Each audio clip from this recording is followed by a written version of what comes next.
ठीक है, तो फिर हम लोग स्टार्ट करते हैं, टाइम हो गया। कुछ होमवर्क दिया था मैंने, किया था हम लोगों ने?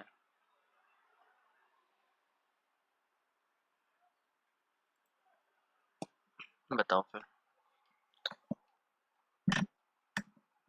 Use the condensed electronic configuration, write equation representing the formation of ion of the following elements। तो आयोडीन आयन नेगेटिव बनाएगा, पोटेशियम के पॉजिटिव बनाएगा, इंडियम आयन 3 पॉजिटिव बनाएगा। तो उसकी हमें कॉन्फ़िगरेशन लिखनी है। रखो, वो तो भूल गया मैं प्रेजेंट करना।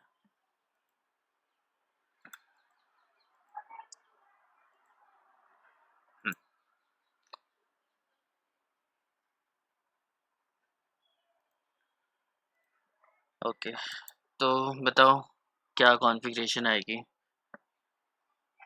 आयोडीन से हम लोग क्या कर रहे हैं, आयोडाइड बना रहे हैं। Iodine plus electron will give us iodide. करा है किसी ने होमवर्क?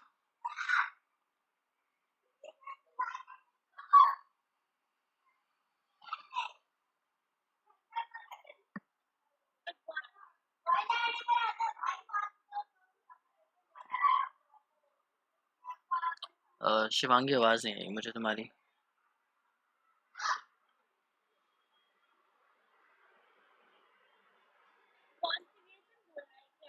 हाँ, कॉन्फ़िगरेशन बताओ मुझे आयोडीन और आयोडाइड की कंडेंस्ड कॉन्फ़िगरेशन।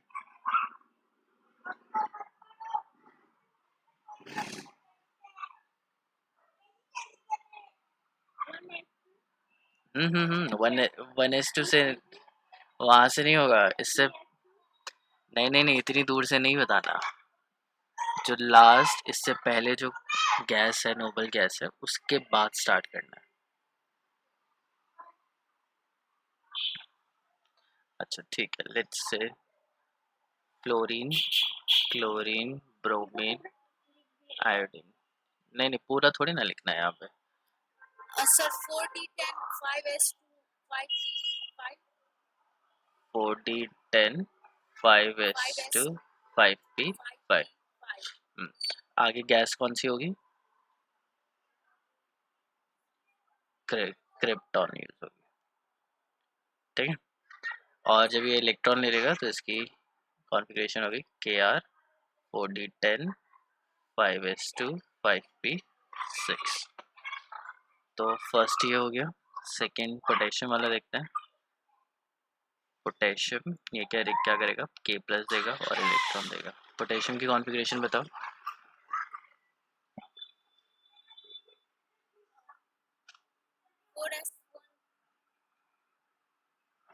उससे पहले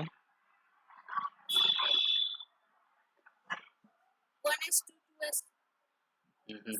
नोबल गैस, नोबल गैस इससे पहले कौन सी आ रही? अर्गन आ रही। हाँ, अर्गन 4s1 और यहाँ पे क्या हो जाएगा, अर्गन। बस इलेक्ट्रॉन चला गया ना, तो 4s0 हो जाएगा। 4s0 लिखने की ज़रूरत ही नहीं है। नेक्स्ट है इंडियम, और इंडियम किस में कन्वर्ट हो जाएगा, आयन +3 इलेक्ट्रॉन। बताओ कहाँ आएगा इंडियम, क्या होगी कॉन्फ़िगरेशन?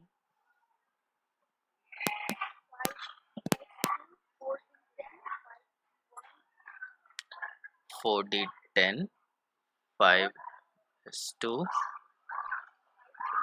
5p1, ठीक है। इससे पहले आएगा क्रिप्टॉन, ठीक।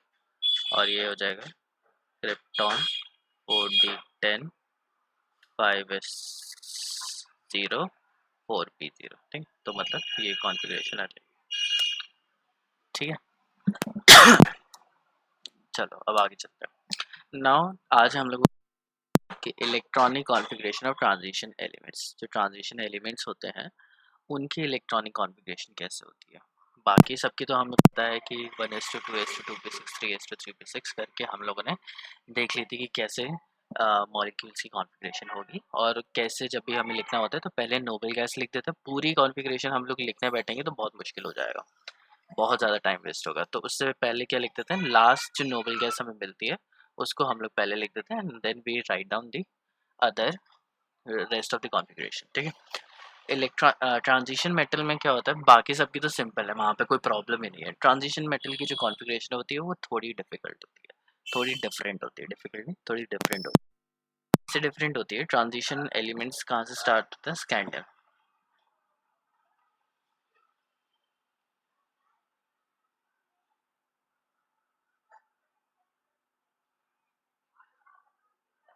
इसमें से जो कॉन्फ़िगरेशन होगी वो तो वैसी ही रहेगी। दो एक्सेप्शनल केस होंगे, एक क्रोमियम और एक कॉपर। ये मैं तुम्हें पहले भी बता चुका हूँ, लेकिन अभी हम लोग थोड़ा डिटेल में बात करेंगे।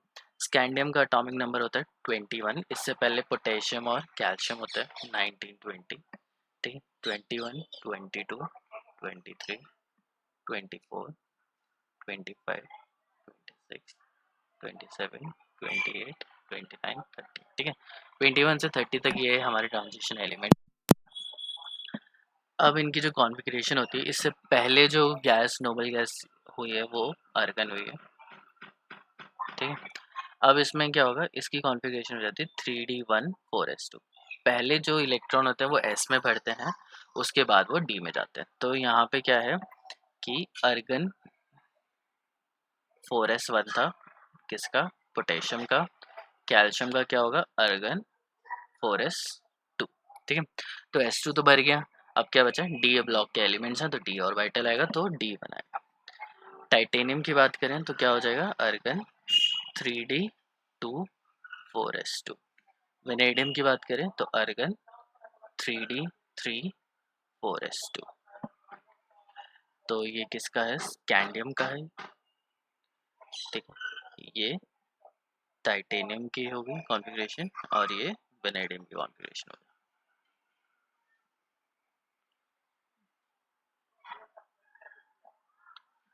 जो क्रोमियम की कॉन्फ़िगरेशन होती है वो थोड़ी अलग होती है, उसको हम लोग थोड़ी देर में देखेंगे। मैग्नीज की कॉन्फ़िगरेशन क्या होगी, अर्गन 3d5 4s2। आयरन की अर्गन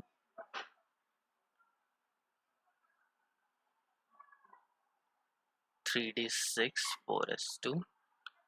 कोबाल्ट की अर्गन 3d7 4s2। निकल की अर्गन 3d8 4s2। कॉपर का बाद में बात करेंगे। और यहाँ पे अर्गन 3d10 4s2, ठीक।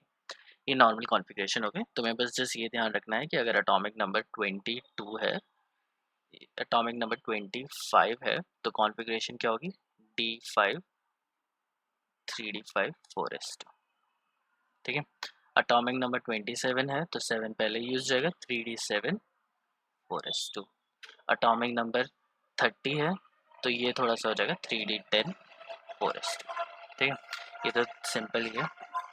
तो बस क्या करना है तुम्हें, पहले डी लिखना है, एस उसके बाद में लिखना है, और फिर ऑटोमेटिकली कॉन्फ़िगरेशन लिख देनी है। एस और बैटल दो से ज़्यादा नहीं ले सकता,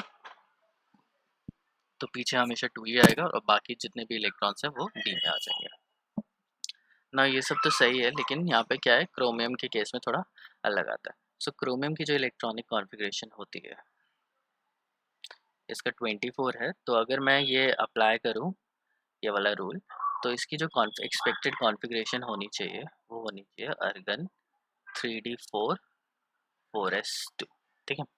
हाउएवर जो d4 कॉन्फ़िगरेशन होती है वो बिल्कुल भी स्टेबल नहीं होती है।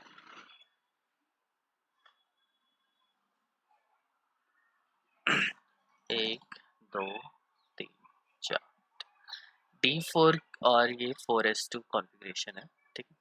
होता क्या है कि इसमें ये जो इलेक्ट्रॉन है s ऑर्बिटल का, वो जंप करके, यहाँ से जंप करके वो इधर घुस जाता है, और ये जो कॉन्फ़िगरेशन होती है वो इस तरीके की बन जाती है।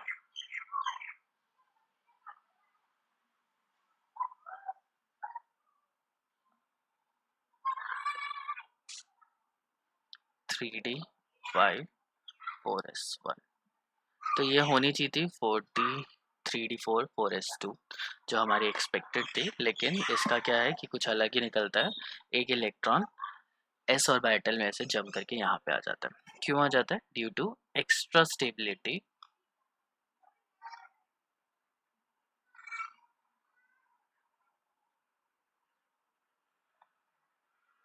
डी ऑर्बिटल की एक्स्ट्रा स्टेबिलिटी के कारण, क्योंकि डी ऑर्बिटल एक्स्ट्रा स्टेबल होता है, तो जो D5 कॉन्फ़िगरेशन होती है उसकी एक्स्ट्रा स्टेबिलिटी के कारण जो एस ऑर्बिटल का इलेक्ट्रॉन है वो जंप करके 3D में आ जाता है, और जब वो आ जाता है तो we have got 6 unpaired electron, और ये कॉन्फ़िगरेशन हो जाती है एक्सट्रीमली स्टेबल। कॉपर की अगर हम लोग बात करें तो कॉपर इज ऑल्सो 29 है, तो इसकी जो कॉन्फ़िगरेशन होनी चाहिए वो अर्गन 3D9 4s2 होनी चाहिए। ठीक, तो अब होता क्या है इसमें कि डी में 9 इलेक्ट्रॉन्स हैं,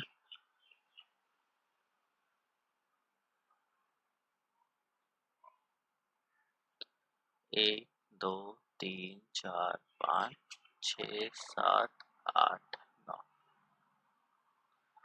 4s2 and 3D9।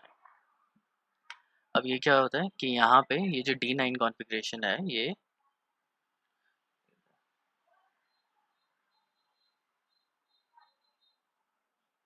configuration is less stable than D10 configuration. D10 configuration क्या है? फुल फील्ड कॉन्फ़िगरेशन है, फुल फील्ड d ऑर्बिटल है यहाँ पे, और फुल फील्ड d ऑर्बिटल क्या होता है? It is extremely stable. तो सेम जैसे क्रोमियम में हुआ था, 4s में से एक इलेक्ट्रॉन जंप करके 3D में आ गया था, इसी तरीके से यहाँ पे भी ऐसे ही होता है, और वो जो कॉन्फ़िगरेशन हो जाती है वो 3D10 बन जाती है।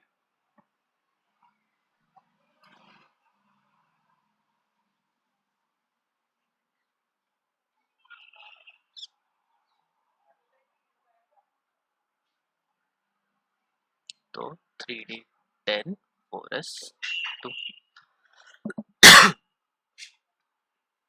तो ये हमारी कॉन्फ़िगरेशन इस तरीके से बन जाती है। So due to the extra stability of D,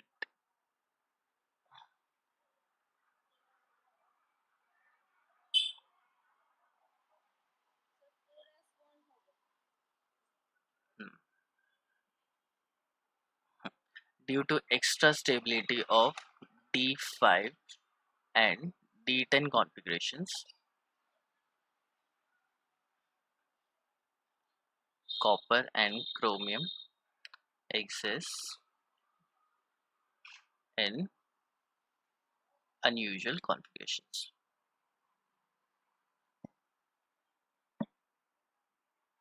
ठीक है, तो इस तरीके से ये अनयूजुअल कॉन्फ़िगरेशन में आता है। अब एक बार फिर से जल्दी से क्वेश्चन करते हैं। फॉर एग्जांपल मेरे पास है कोबाल्ट है जिसका एटॉमिक नंबर है 27, तो इसकी कॉन्फ़िगरेशन क्या होगी? पहले हम लोग लिखेंगे अर्गन, फिर लिखेंगे 3D7 एंड देन 4s2। पहले 7 आएगा फिर ये 3D7 4s2। अब अगर मुझे लिखना हो पैलेडियम, तो कोई बताएगा कि पैलेडियम की कॉन्फ़िगरेशन क्या होगी?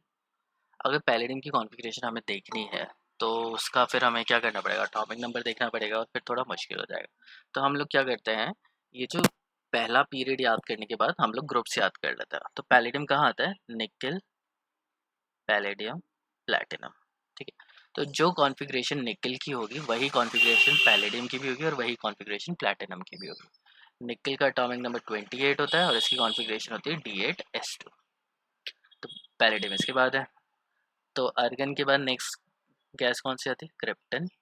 3D के बाद क्या आ जाएगा? 4D, एंड 4s के बाद क्या आ जाएगा? 5s। ठीक है, और s में कितने होंगे? 2, और इसमें कितने होंगे? 8।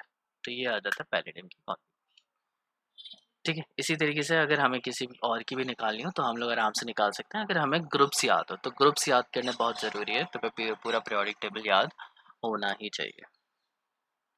ओके, एनीवेज, सो अब हम लोग पढ़ेंगे मैग्नेटिक प्रॉपर्टी। अब ये जो ट्रांजिशन मेटल्स है ना, इनकी कुछ मैग्नेटिक प्रॉपर्टी होती है। मैग्नेटिक प्रॉपर्टी का मतलब क्या है कि ये मैग्नेट से अट्रैक्ट होते हैं और मैग्नेट से रिपेल होते हैं। तो मैग्नेटिक प्रॉपर्टी को ब्रॉडली अगर क्लासिफाई किया जाए तो होते तो ज़्यादा तरीके की है, लेकिन मेजर दो तरीके की होती है। एक होती है पैरामैग्नेटिक बिहेवियर, और एक होता है डायमैग्नेटिक। तो यहाँ पे तुम देख सकते हो, यहाँ पे एक बैलेंस है, ठीक है, उसके ऊपर एक सब्सटेंस रखा हुआ है, कोई भी सब्सटेंस रख दिया, और यहाँ पे एक तुमने कंपाउंड लटका दिया, ठीक है, जैसे आयरन लटका दिया, कुछ और भी लगा दिया, और फिर उसको नीचे रख दे इलेक्ट्रोमैग्नेट्स, ठीक है। इलेक्ट्रोमैग्नेट्स का मतलब क्या है, मैग्नेट है, लेकिन ये मैग्नेट्स इलेक्ट्रिसिटी से चलती है। जब करंट इनके थ्रू पास होता है तो ये मैग्नेट की तरह काम करती है, करंट जब पास नहीं होगा तो ये मैग्नेट की तरह काम नहीं करेंगे। अब होता क्या है कि अगर ये मैं कंपाउंड यहाँ पे लटका दूँ तो नीचे मैग्नेट है, जैसे मैंने स्विच ऑन किया ये मैग्नेट बन जाती है। अगर ये कंपाउंड पैरामैग्नेटिक हुआ तो ये नीचे खिंचा हुआ चला जाता है, क्योंकि पैरामैग्नेटिक सब्सटेंस क्या होता है, attracted by the magnetic field, ठीक है। तो जैसे ये है पैरामैग्नेटिक कंपाउंड है, तो इसको यहाँ पे होना चाहिए था, ठीक है, लेकिन वो अट्रैक्ट होके वो कहाँ आ गया, इसके और पास आ गया, ठीक है। और ये जो बैलेंस है वो नीचे जाने की जगह ऊपर चला गया, ठीक है। ये भारी हो गया और ये हल्का हो गया, तो ये नीचे आ जाता है, बिकॉज यहाँ पे क्या हो रहा है, इसको ये जो कंपाउंड है इसको ये मैग्नेट अट्रैक्ट कर रही है, तो जिसकी वजह से ये नीचे आ जाएगा और ये ऊपर चला जाएगा, ठीक है। तो जो पैरामैग्नेटिक सब्सटेंस होते हैं वो ऐसे सब्सटेंस होते हैं जो मैग्नेटिक फील्ड से अट्रैक्ट होते हैं। Diamagnetic on the other hand are repelled by magnetic field. वो मैग्नेटिक फील्ड से क्या होता है, रिपेल होता है, स्लाइटली रिपेल होता है, पूरा रिपेल नहीं होता, स्लाइटली रिपेल होगा मैग्नेटिक फील्ड से, ठीक है। तो अब हमें पता कैसे चलेगा पैरामैग्नेटिक सब्सटेंस कोई है या नहीं है, इसके लिए हम लोग देखते हैं उनकी इलेक्ट्रॉनिक कॉन्फ़िगरेशन। जो पैरामैग्नेटिक सब्सटेंस होता है they have one or more unpaired electron। तो पैरामैग्नेटिक सब्सटेंस कोई भी ऐसा सब्सटेंस हो सकता है जिसके पास एक या एक से ज़्यादा अनपेड इलेक्ट्रॉन हो। तो तुम्हें क्या लिखना है, कॉन्फ़िगरेशन लिखनी है और इसमें से चेक कर लेना है कि वो पैरामैग्नेटिक है या नहीं है, कैसे, नंबर ऑफ इलेक्ट्रॉन्स देख के। डायमैग्नेटिक कौन से होते हैं, they have zero unpaired electron, इनके पास एक भी अनपेड इलेक्ट्रॉन नहीं होता है, ऑल आर पेयर्ड, सारे के सारे इलेक्ट्रॉन्स क्या होते हैं, पेयर्ड होते हैं, ठीक है। तो हमें क्या करना है, हमें एटम लिखना है, एटम लिखने के बाद उसकी ऑक्सीडेशन स्टेट अगर पूछी गई है तो वो लिखनी है, फिर उसकी कॉन्फ़िगरेशन लिखेंगे, कॉन्फ़िगरेशन में हम लोग चेक करेंगे कि उसके पास कितने अनपेड इलेक्ट्रॉन है, जितने ज़्यादा अनपेड इलेक्ट्रॉन होंगे वो उतना ही ज़्यादा पैरामैग्नेटिक कंपाउंड होगा, ठीक है। तो अब क्वेश्चन ये आएगा कि अमंग दिस फॉलोइंग कौन सा पैरामैग्नेटिक है या कौन सा डायमैग्नेटिक है। तो जैसे हम लोग ये क्वेश्चन देखते हैं, use the condensed electronic configuration to write an equation for the formation of each transition metal and predict whether it is paramagnetic। तो पहली की चीज़ क्या है कि हमें इलेक्ट्रॉनिक कॉन्फ़िगरेशन लिखनी है, इलेक्ट्रॉनिक कॉन्फ़िगरेशन लिखने के बाद हमें क्या करना है, उसका बिहेवियर चेक करना है कि वो पैरामैग्नेटिक है या डायमैग्नेटिक है, ठीक है। ये चेक करना है, एक सेकंड रुकना जरा।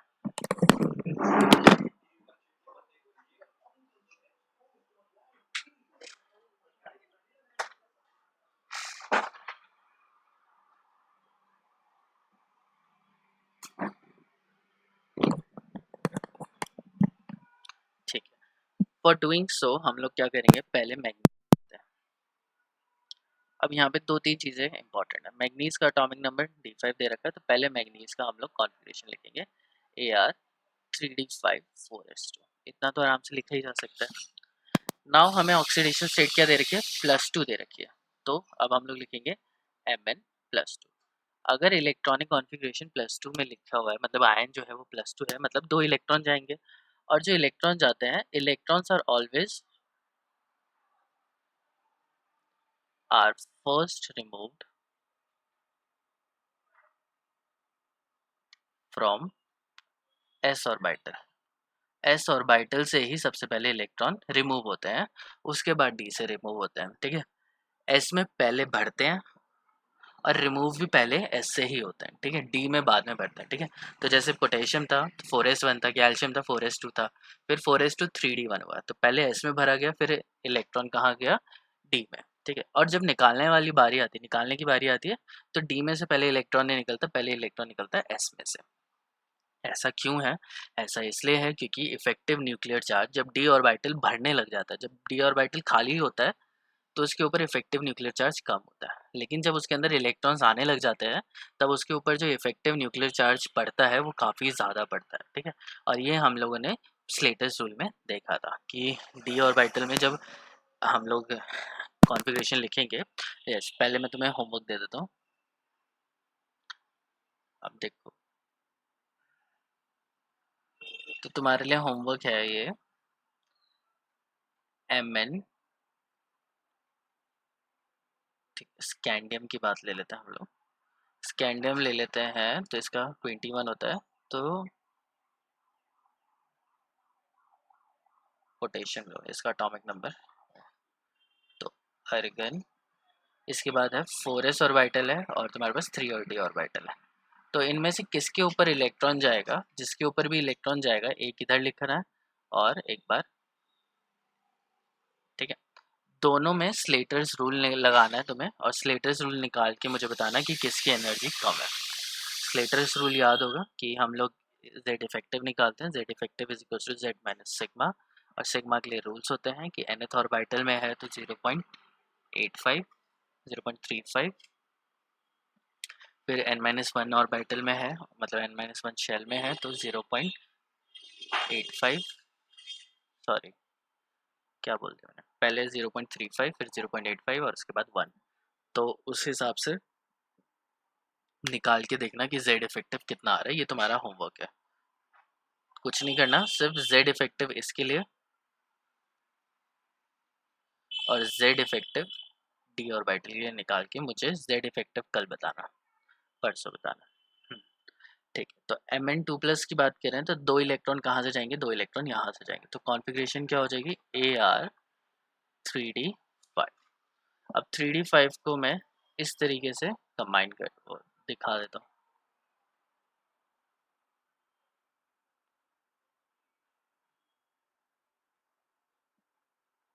अब 5 इलेक्ट्रॉन है इसमें, 1 2 3 4 5। तो नंबर ऑफ अनपेड इलेक्ट्रॉन्स कितने हैं,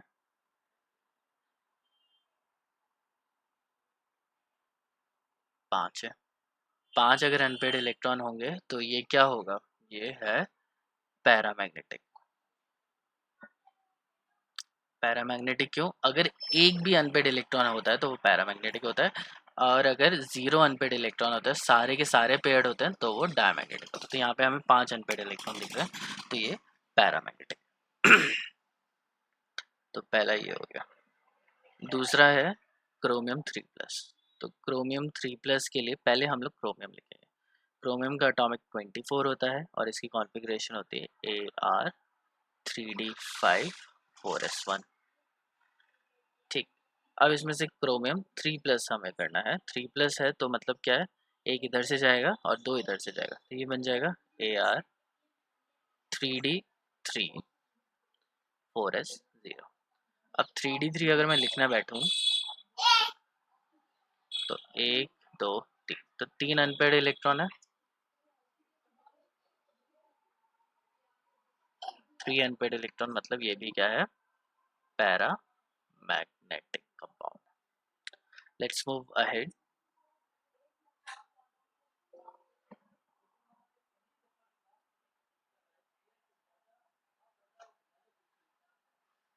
नेक्स्ट क्या पूछा गया है, मरकरी Hg2+। सो Hg2+ कैसे होगा, जिंक कैडमियम मरकरी। जिंक के लिए हम लोग अर्गन लिखते हैं,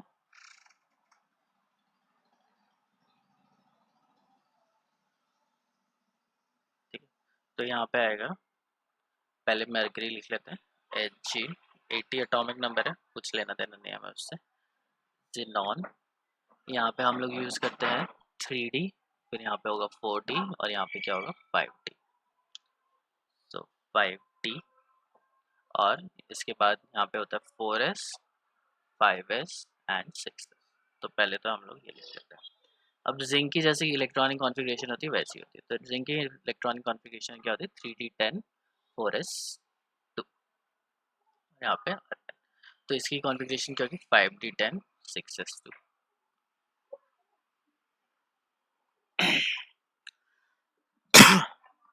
ठीक है।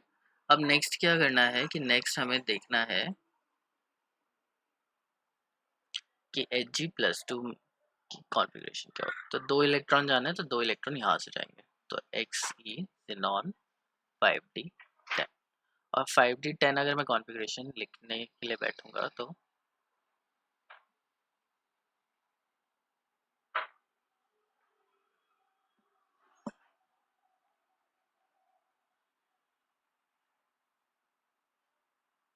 ठीक है। नंबर ऑफ अनपेड इलेक्ट्रॉन्स कितने हैं?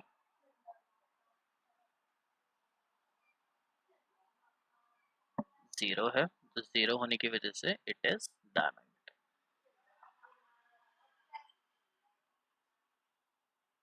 ठीक है। एक और क्वेश्चन कर लेते हैं, स्कैंडियम 3+। अब स्कैंडियम 3+ में जो स्कैंडियम है इसका एटॉमिक नंबर होता है 21। तो पहले अच्छा हाँ, दूसरी चीज़ कि ऐसा मत करना कि पहले इलेक्ट्रॉन निकाल के डायरेक्ट कॉन्फ़िगरेशन लिखने लगे। तो पहले तो क्या करना है, मेटल लिखना है, मेटल की कॉन्फ़िगरेशन लिखनी है, उसके बाद इलेक्ट्रॉन्स निकालना है। ठीक है। डायरेक्ट निकालोगे तो कॉन्फ़िगरेशन 100% तो नहीं हो सकता है कि तुम्हें याद हो तो ठीक भी लिख लो। तो 90% चांसेस हैं कि तुम गलत लिख दो। ठीक है। बहुत बार कंफ्यूजन होती है और बहुत बार बच्चे गलत लिख देते हैं। तो आई वुड सजेस्ट और आई वुड रिकमेंड कि पहले एलिमेंट की कॉन्फ़िगरेशन लिखोगे, उसके बाद इलेक्ट्रॉन निकालना। ऐसा नहीं कि सीधा ही इलेक्ट्रॉन निकाल दिए।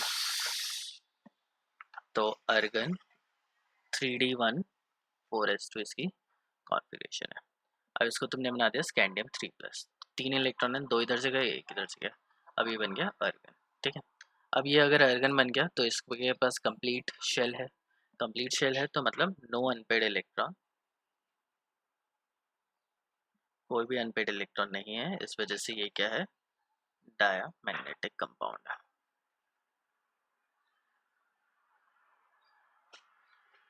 ठीक। अब जो अब हम लोगों को क्या करना है? Magnetic moment.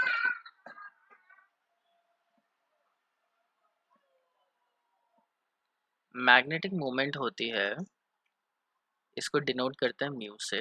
और मैग्नेटिक मोमेंट को हम लोग देते हैं √n × n+2 के फॉर्मूले से, where n is the number of unpaired electron.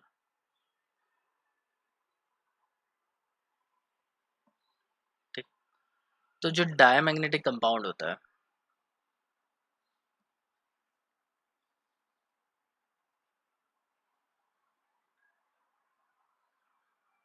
उसका जो डायपोल मोमेंट या मैग्नेटिक मोमेंट होता है वो जीरो होता है, क्योंकि इसके पास जो n होता है वो भी जीरो होता है। तो n की वैल्यू तुम रखोगे तो फाइनल वैल्यू क्या आएगी? जीरो आएगी। तो मैग्नेटिक मोमेंट जो है इसकी जो डायपोल मोमेंट की तरह कंसिडर करते हैं कि जैसे डायपोल मोमेंट होता है वैसे ही मैग्नेटिक मोमेंट होता है। तो मैग्नेटिक मोमेंट बताता है कि अगर वैल्यू ज़्यादा होगी तो वो ज़्यादा अट्रैक्ट होता है टूवर्ड्स मैग्नेट, और अगर वैल्यू कम होगी तो वो कम अट्रैक्ट होगा, और अगर वैल्यू जीरो होगी तो वो स्लाइटली रिपेल होगा, क्योंकि वो उस टाइम वो बन जाता है डायमैग्नेटिक कंपाउंड। तो जितने ज़्यादा अनपेड इलेक्ट्रॉन होंगे उतने ही ज़्यादा मैग्नेटिक मोमेंट होगी। तो फॉर एग्जांपल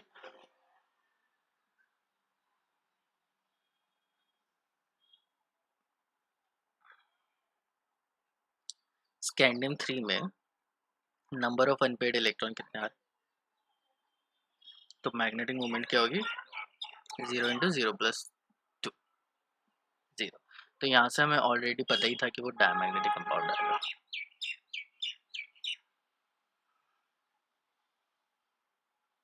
लेकिन अगर मैं आयरन की बात करूँ Fe+2 Fe+2 का मैं लिखूँ तो Fe की कॉन्फ़िगरेशन क्या है? 26। तो अर्गन 3d6 4s2। और Fe2+ बनाने के लिए मुझे 2 इलेक्ट्रॉन यहाँ से रिमूव करना पड़ेंगे। सो Ar 3d6 4s0। तो ये 4s0 हो गया। अब 6 हैं तो मैं पहले 6 कॉन्फ़िगरेशन D6 कॉन्फ़िगरेशन बनाना प्रेफर करूँगा। 1 2 3 4 5 6। तो ये 4 मुझे अनपेड इलेक्ट्रॉन यहाँ पे दिख रहा है। तो n इज इक्वल्स टू कितना हो गया 4। तो n इज इक्वल्स टू 4 हो गया। तो ये जो कंपाउंड है वो है पैरामैग्नेटिक। अब इसके बाद इसकी हम लोग क्या निकालते हैं, मैग्नेटिक मोमेंट निकालते हैं, n इंटू एन प्लस 2। तो mu is equals to 4 into 4 plus 2 लिखेंगे, 4 into mu is equals to under root 24 और ये 4.9 के आसपास वैल्यू आ जाएगी। ठीक है, अंडर रूट 25 क्या होगा, 5 का अंडर रूट होगा, तो 24 क्या आएगा 4.98 के आसपास वैल्यू होगी उसकी। ठीक है तो मैग्नेटिक मोमेंट जितने ज़्यादा अनपेड इलेक्ट्रॉन होंगे उतनी ही ज़्यादा मैग्नेटिक मोमेंट होती चली जाती है। किसी को कोई प्रॉब्लम यहाँ पे?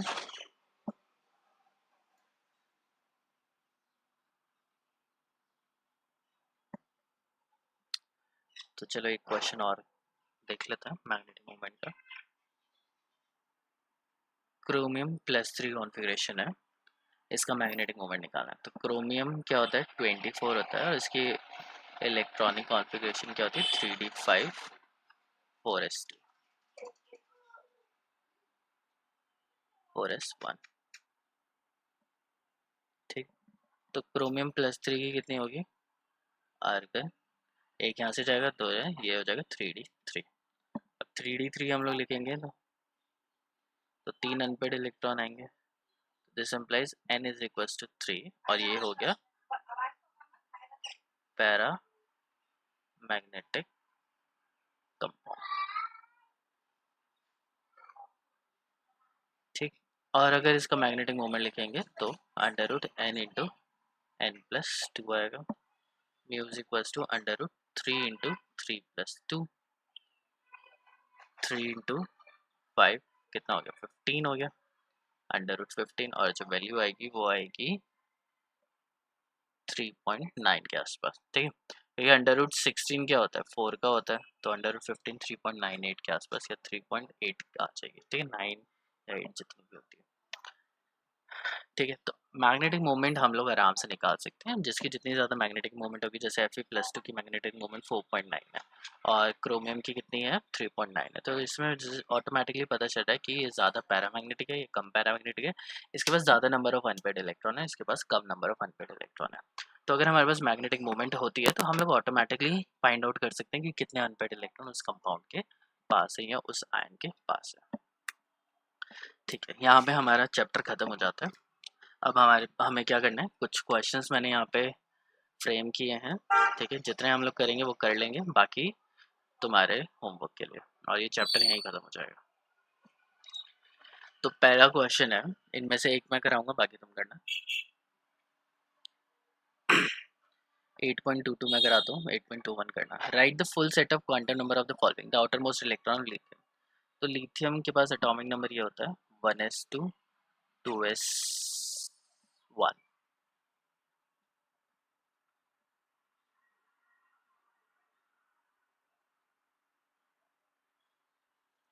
तो आउटर मोस्ट इलेक्ट्रॉन तो ये वाला हो गया, तो इसके लिए क्वांटम नंबर देखते हैं। तो n की वैल्यू कितनी है 2, l की वैल्यू क्या होगी 0 होगी क्योंकि ये s ऑर्बिटल है, ml की वैल्यू कितनी होगी 0 और ms की वैल्यू क्या होगी +12। तो ये हो गया इसका आउटर मोस्ट का ये। The electron gain when bromine atom become bromide. तो ब्रोमीन जब ब्रोमाइड बन जाता है एक इलेक्ट्रॉन गेन करके, तो 7 इलेक्ट्रॉन थे, अब हो जाएंगे 8। तो इसका क्या हो जाएगा P6 कॉन्फ़िगरेशन हो जाएगी। ठीक है, P6, लेकिन कौन सा P6 होगा, तो फ्लोरीन क्लोरीन ब्रोमीन। ठीक है, तो यहाँ पे 2p होता है 3p 4p। ठीक है, तो ये हो जाएगा 4p6 4s2 और इससे अर्गन आएगी इससे पहले। सो AR 4s2 4p6। तो 4p6 का जो लास्ट इलेक्ट्रॉन है उसका हमें क्वांटम नंबर बताना है, इस वाले इलेक्ट्रॉन का। ठीक है, तो पहले हम लोग बताएंगे n की वैल्यू कितनी है 4, l की वैल्यू क्या है 1, क्योंकि p ऑर्बिटल के लिए 1 होती है, s ऑर्बिटल के 0, e के 1, d के 2 और f का 3। ml क्या होगा -1 0 +1, या इसको वैसे कर सकते हो +1 0 -1, ठीक है। तो कुछ भी लिख सकते हो -1 या +1। और ms क्या होगा -12। माइनस ऑफ प्लस आप कैसे भी लिख सकते हो, but I would suggest minus of लिख देना। Electron lost when caesium atom ionise. Caesium atom है, तो सीजियम एटम जब आयनाइज हो जाएगा, सीजियम पॉजिटिव बनाएगा, तो उसके पास एस ऑर्बिटल में एक इलेक्ट्रॉन होगा और वो हटके नोबल गैस कॉन्फ़िगरेशन ले लेगा। तो अब ये तो बहुत ही सिंपल क्वेश्चंस हैं, तो तुम इनको खुद ही कर लेना, ठीक है। ये वाला जो 8.21 है ये भी होमवर्क के लिए, और होमवर्क तुम लोग करते नहीं हो तो देख लेना, ठीक है। नेक्स्ट क्या है, draw partial valence level orbital diagram for and write the symbol, group number and period number of the element.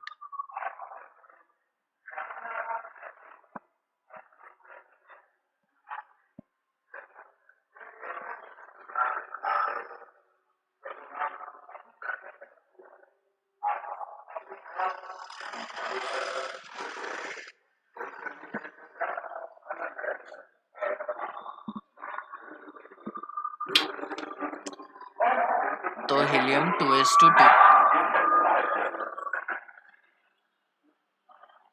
Helium 2s2 2p4 configuration है, तो ये 1s2 2s2 2p4, तो ये कौन सा है 14th ग्रुप है, और ये जो एलिमेंट है वो है कार्बन। तो पहले हम लोग कार्बन लिख सकते हैं कि ये जो एलिमेंट है वो कार्बन है।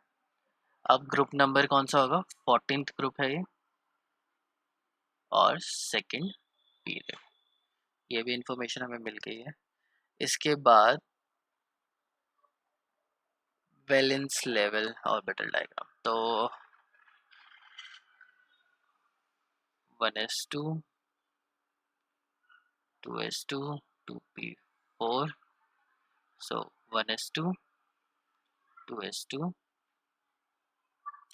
1 2 3 4, उल्टा नहीं कर दिया मैंने, ये कार्बन थोड़ी ना, ये 2 4 5 4 5 6 7 8 ऑक्सीजन है ये।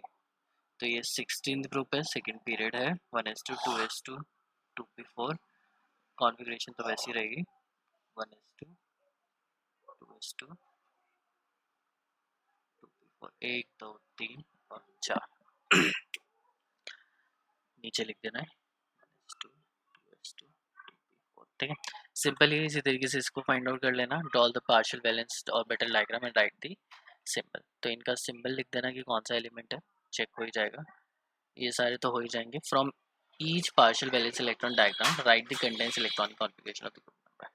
तो 4s और 4p दे रखा है, तो इससे पहले आता है आर्गन 4s2 4p1, तो ये कौन सा एलिमेंट होगा, ये है 4s2 3d10, तो जिंक हो गया, जिंक के आगे पहला ही एलिमेंट है, जिंक के बाद जो भी नेक्स्ट एलिमेंट होगा वो होगा, हम निकालना पड़ेगा।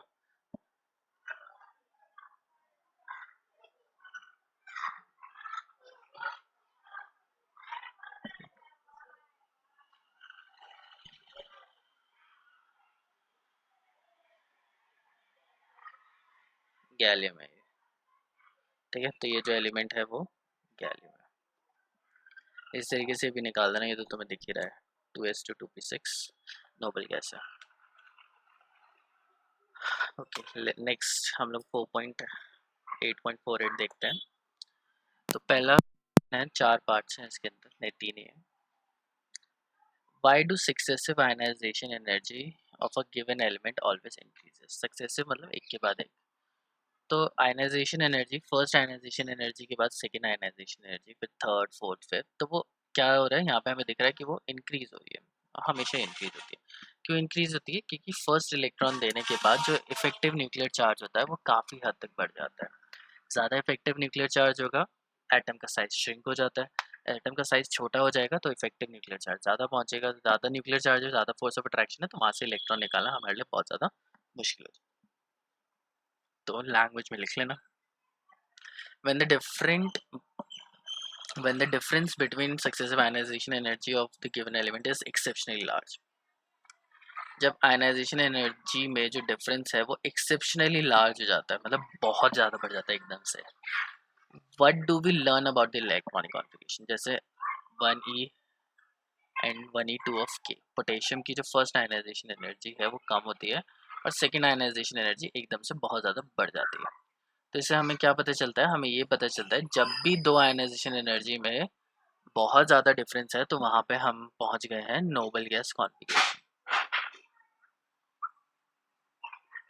पूरा शेल क्या हो गया? वहाँ पे गायब हो गया, और पूरा शेल जब गायब हो जाता है तो उसके जस्ट नेक्स्ट वाला जो आयनाइजेशन एनर्जी होता है वो बहुत ही ज़्यादा होता है। तो पोटेशियम के पास 4s1 है, ठीक है, और ये k प्लस कर दिया, 4s0 हो गया प्लस इलेक्ट्रॉन। अब जो पोटेशियम है जिसके पास 4s नॉट कॉन्फ़िगरेशन है, मतलब क्या है? 1s2 2s2 2p6 3s2 3p6 जो कॉन्फ़िगरेशन है ये नोबल गैस कॉन्फ़िगरेशन है आर्गन की। अब इसमें जो k प्लस का जो आयनाइजेशन एनर्जी होगा वो नोबल गैस का ऑलरेडी बहुत ज़्यादा है, और k प्लस का तो नोबल गैस से भी ज़्यादा होगा क्योंकि इफेक्टिव न्यूक्लियर चार्ज ज़्यादा है। तो अब जब k प्लस में से एक इलेक्ट्रॉन निकालने की कोशिश होगी, नोबल गैस कॉन्फ़िगरेशन में से इलेक्ट्रॉन निकालने की कोशिश होगी, तो उसमें से जो वैल्यू आएगी और जो एनर्जी रिक्वायर्ड होगी वो बहुत ही ज़्यादा होगी। सो जो ड्रास्टिक चेंज आता है आयनाइजेशन एनर्जी में वो वही बताता है कि पूरा शेल गायब हो गया है और ये इस पॉइंट पे नोबल गैस कॉन्फ़िगरेशन पे है।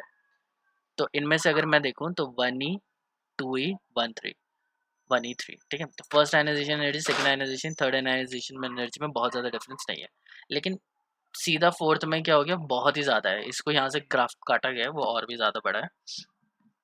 तो जो फर्स्ट फोर्थ आयनाइजेशन एनर्जी है वो बहुत ज़्यादा है as compare to third ionisation energy. इसका मतलब क्या है कि जैसे ही थर्ड आयनाइजेशन पे इलेक्ट्रॉन देता है वो नोबल गैस कॉन्फ़िगरेशन पहुंच जाता है। तो इससे हमें पता चल रहा है कि या तो ये बोरॉन हो सकता है, एल्यूमिनियम हो सकता है, मतलब इनके पास तीन ही इलेक्ट्रॉन होंगे नेक्स्ट शेल में। तो तीनों इलेक्ट्रॉन देने के बाद वो नोबल गैस कॉन्फ़िगरेशन में ऑटोमेटिकली पहुंच जाएंगे। फिर इसके बाद क्या है? Identify the element and right it's complete electronic configuration. तो पीरियड 2 से क्या होगा? बोरॉन होगा, पीरियड 3 से एल्यूमिनियम होगा, और पीरियड 4 से गैलियम होगा। तो इनकी इलेक्ट्रॉनिक कॉन्फ़िगरेशन तुम आराम से लिख सकते हो। नेक्स्ट ये क्वेश्चन आ जाता है। ये क्वेश्चन आई वुड सजेस्ट कि कोई मुझे आंसर बताएगा। हमारे पास क्या है? रुबीडियम है और ब्रोमीन है, दो एटम है। तुम्हें साइज तो तुम्हें दिख ही रहा होगा, रुबीडियम का बड़ा है, ब्रोमीन का छोटा है, क्योंकि ब्रोमीन सेम पीरियड में है लेकिन लास्ट में है, साइज छोटा हो जाता है, लेफ्ट टू राइट जाता है। Rubidium and bromium atoms are depicted at right, तो राइट साइड पे लिखे हुए दिख रहे हैं तुम्हें। When monoatomic ions are form, जैसे इनके मोनोएटॉमिक फॉर्म आयन फॉर्म हो गए, रुबीडियम एक इलेक्ट्रॉन बोरॉन को दे देगा, तो rubidium positive plus Br negative बन जाएगा। तो वट मोनोएटॉमिक कौन से बनेंगे? तो मैंने बता दिया, रुबीडियम पॉजिटिव और ब्रोमाइड नेगेटिव, क्योंकि इसके पास क्या होगा? S1 होगा और इसके पास 2p सॉरी 5 P5 होगा, तो ये सीधा हो जाएगा P6 और ये हो जाएगा S0। तो एक इलेक्ट्रॉन ये देगा और एक इलेक्ट्रॉन ये गेन कर लेगा। What electronic feature characteristics of the pair of the ion and which noble gas do they relate to?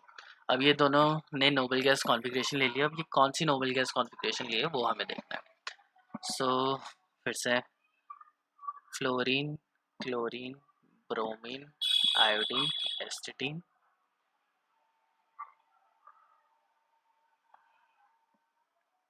और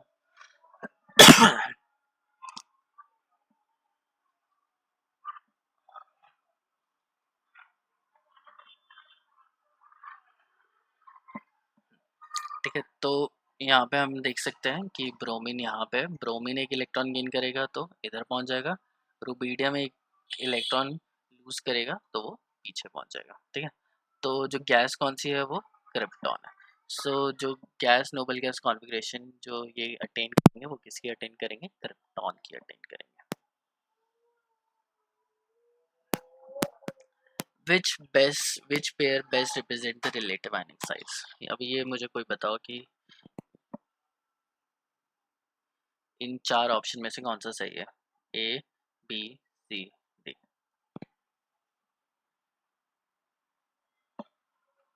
क्या पूछा है कि रुबीडियम हमें बड़ा सा दिख रहा है और ब्रोमीन हमें कंपैरेटिवली छोटा दिख रहा है। अब जब ये आर बी पॉजिटिव बन जाएंगे और बी आर नेगेटिव बन जाएंगे तो इनका साइज का डिफरेंस कितना होगा? ऐसा होगा, ऐसा होगा, ऐसा होगा, ऐसा होगा। बताओ मुझे, कौन बताएगा?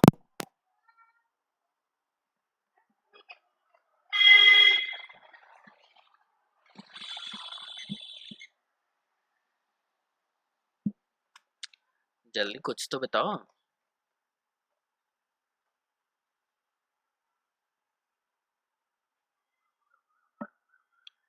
B.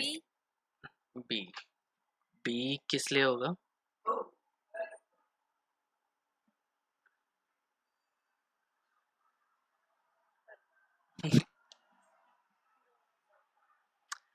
अच्छा देख, रुबीडियम है, रुबीडियम के पास एक इलेक्ट्रॉन है यहाँ पे,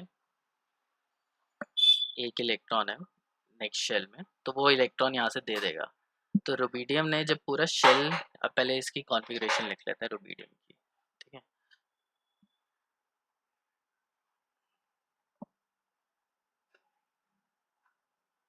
to S one, 3s1, 4s1, 5s1, ठीक है। तो रुबीडियम की जो कॉन्फ़िगरेशन है वो है क्रिप्टॉन 5s1, और ब्रोमियम की जो कॉन्फ़िगरेशन है अर्गन 4s2, 4p5, ये दोनों की कॉन्फ़िगरेशन है, ठीक है। अब रुबीडियम क्या कर रहा है, इस दर से इलेक्ट्रॉन दे देगा, तो रुबीडियम पॉजिटिव की जो कॉन्फ़िगरेशन होगी वो किसकी हो जाएगी? क्रिप्टन की हो जाएगी, और इसमें से एक पूरा का पूरा शेल गायब हो जाएगा। तो जब भी केटायन बनता है, ऑलरेडी हमें पता है, जब भी केटायन बनता है तो केटायन का साइज क्या होता है? उसके पेरेंट एटम से छोटा होगा। तो जितना बड़ा रुबीडियम हमें यहाँ पे दिख रहा है, रुबीडियम का साइज क्या होगा? उससे कंपैरेटिवली छोटा हो जाएगा, ठीक। अब ब्रोमाइड का क्या है कि एक इलेक्ट्रॉन गेन कर रहा है, वो बन रहा है B R negative, so A R 4s2, 4p6 बन रहा है, मतलब वो क्रिप्टॉन के इक्वल बन रहा है। और जब भी एक इलेक्ट्रॉन गेन करते हैं तो वो एनायन बनता है, और एनायन का साइज क्या होता है? अपने पेरेंट एटम से बड़ा होता है। तो अगर इसका हम लोग साइज देखेंगे तो इसका साइज क्या हो जाएगा? ब्रोमीन का बड़ा हो जाएगा साइज, ठीक है। और ब्रोमाइड और रुबीडियम में से रुबीडियम का साइज छोटा होगा और ब्रोमाइड का साइज कंपैरेटिवली बड़ा होगा। तो इसमें से जो बी ऑप्शन है वो सही है, लेकिन रीज़न ये है कि जब भी केटायन बनता है तो केटायन का साइज छोटा हो जाता है, एनायन का साइज बड़ा हो जाता है। और दोनों ही कौन सी कॉन्फ़िगरेशन ले रहे हैं? क्रिप्टॉन की कॉन्फ़िगरेशन ले रहे हैं, और क्रिप्टॉन की जब कॉन्फ़िगरेशन हम लोग ले लेते हैं तो इफेक्टिव न्यूक्लियर चार्ज देखा जाएगा। इफेक्टिव न्यूक्लियर चार्ज रुबीडियम का जेड इफेक्टिव ज़्यादा है एज़ कम्पेयर टू ब्रो रुबीडियम का इफेक्टिव न्यूक्लियर चार्ज ज़्यादा है as compare to krypton as compare to bromide. तो साइज़ जो है वो रुबीडियम का सबसे छोटा होगा, फिर क्रिप्टॉन का, फिर ब्रोमाइड का। तो रुबीडियम का साइज़ क्या है? छोटा है ब्रोमाइड से। तो यहाँ पे हमें सिर्फ यही ऑप्शन दिख रहा है जहाँ पे रुबीडियम का साइज़ ब्रोमाइड से छोटा है। और ऐसा भी नहीं है दोनों का सेम नहीं होना चाहिए, सेम नहीं हो सकता, और यहाँ पे भी दोनों का सेम दिख रहा है, दोनों ही बड़े हो गए, मतलब इसका सेम रहा, ये बड़ा हो गया। यहाँ पे ब्रोमीन का सेम रहा और रुबीडियम छोटा हो गया, ये भी गलत है, ये भी गलत है, और ये तो एकदम ही गलत है। ये तो जेड इफेक्टिव का ट्रेंड था और ये साइज का ट्रेंड है, तो ऑप्शन बी करेक्ट है, ठीक। तो आज के लिए इतना ही करेंगे हम लोग, ये चैप्टर खत्म हो गया, कल से हम लोग नया चैप्टर स्टार्ट करेंगे। ओ नहीं, एक क्वेश्चन और है।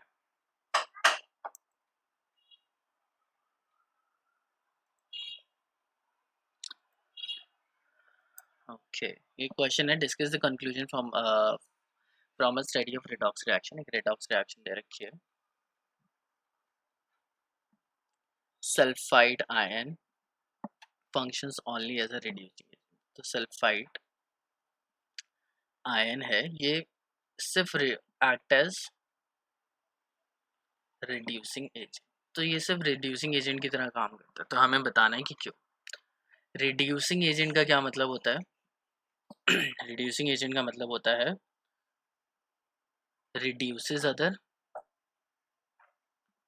and itself undergo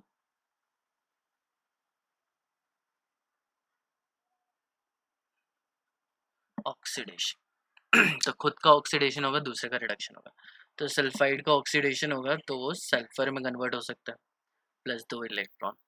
तो ये पूछा गया है कि सल्फाइड आयन का सिर्फ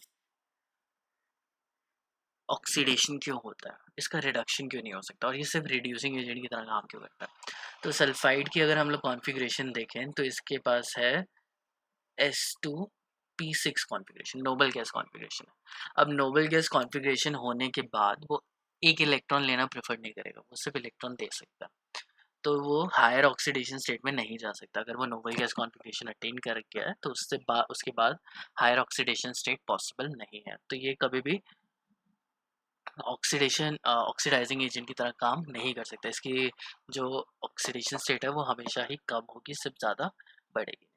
सिमिलरली पूछा है SO4 नेगेटिव है, ये ऑक्सीडाइजिंग एजेंट की तरह काम करता है। तो यहाँ पे जो सल्फर की ऑक्सीडेशन स्टेट है वो +6 ऑक्सीडेशन स्टेट है। तो सल्फर के पास 6 इलेक्ट्रॉन थे और 6 के 6 इलेक्ट्रॉन चले गए हैं। तो 6 के 6 इलेक्ट्रॉन चले गए हैं तो अब वो क्या है, अनस्टेबल है। तो वो क्या करता है, इलेक्ट्रॉन गेन करके S +2 में या +4 में चला जाता है, मतलब इलेक्ट्रॉन गेन कर लेता है। तो वो ऑक्सीडाइजिंग एजेंट की तरह ही काम करता है, उसके पास और इलेक्ट्रॉन है ही नहीं लूज करने के लिए, तो वो रिड्यूसिंग एजेंट की तरह काम नहीं कर सकता है। सल्फर डाइऑक्साइड जो है SO2, ये ऑक्सीडाइजिंग और रिड्यूसिंग एजेंट दोनों की तरह काम करता है। तो सल्फर डाइऑक्साइड में ऑक्सीडेशन स्टेट क्या है, +4 है। अब +4 से ऑक्सीडेशन स्टेट +6 भी जा सकती है और +4 से ऑक्सीडेशन स्टेट +2 भी जा सकती है। तो ये हो गया रिडक्शन। जब खुद का रिडक्शन होगा तो ये ऑक्सीडाइजिंग एजेंट की तरह काम करेगा, और जब इलेक्ट्रॉन लो जब खुद का ऑक्सीडेशन होगा तो वो किसकी तरह काम करेगा, रिड्यूसिंग एजेंट की तरह। तो सल्फर में जो +4 ऑक्सीडेशन स्टेट है ये इंटरमीडिएट स्टेट है, इससे ऊपर भी जाया जा सकता है, इससे नीचे भी जा सकता है, लेकिन सल्फाइड में इससे नीचे फर्दर नीचे नहीं जा सकते। मैक्सिमम नेगेटिव ऑक्सीडेशन स्टेट है उसकी -2, और सल्फेट में +6 ऑक्सीडेशन स्टेट है, इससे ज़्यादा हायर ऑक्सीडेशन स्टेट पॉसिबल नहीं है। 6 ही इलेक्ट्रॉन थे, 6 के 6 उसने इलेक्ट्रॉन दे दिया, वो कहाँ से लेके आएगा इलेक्ट्रॉन देने के लिए, तो फर्दर ऑक्सीडेशन उसका पॉसिबल नहीं होता है। ठीक है, so we are done with this chapter. अब नेक्स्ट चैप्टर हम लोग केमिकल बॉन्डिंग स्टार्ट करेंगे। ठीक है, तो आज के लिए इतना ही।